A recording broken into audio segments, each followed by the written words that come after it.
हमरा नहीं के खाए के, रउए खा ली।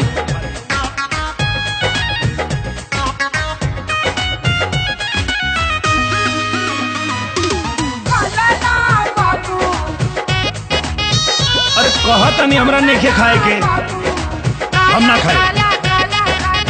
बाबुआ हो तोहरा खातिर प्यार से बनौले बानी, गैया के घिउवा चबोर के लगौले बानी। त अपना बेटी के खियाई। बाबुआ हो तोहरा खातिर प्यार से बनौले बानी, गैया के घिउवा चबोर के लगौले बानी। डाइटिंग पे बानी हमके घिव तेल माना बा, हरी हर सलाद खाली फल फ्रूट खाना बा। मारल करा कांड तानी, मारल करा कांड तानी, खींच के सपाटा बनौले बानी खाला बबुआ, बनौले बानी खाला बबुआ। मूली के पराठा बनौले बानी खाला बबुआ, मूली के पराठा बनौले बानी खाला बबुआ।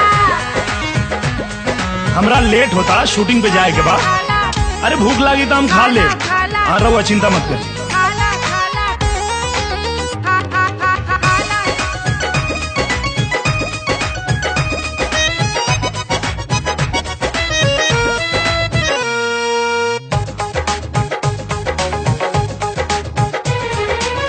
खइला में करबा बबुआ जब तू कंप्रोमाइज, तोहरा से होखी नाही कौनो एक्सरसाइज। अरे 2 घंटा तो डेली एक्सरसाइज करी ले।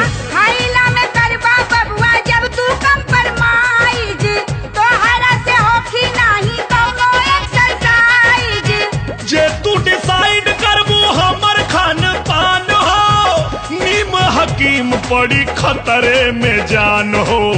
खैला में फायदा नहीं के, खैला में फायदा नहीं के, बाटे बड़ी घाटा। ना खाइब तनी दूरे रख, तो टिफिन में दे दी का? ना खाइब तनी दूरे रख। मूली के पराठा ना खाइब तनी दूरे रख। मूली के पराठा बनौले बानी खाला बबुआ। हटाइबू कि ना सामने से? ई पराठा देखिए कि हमार खड़ा हो जाता कान।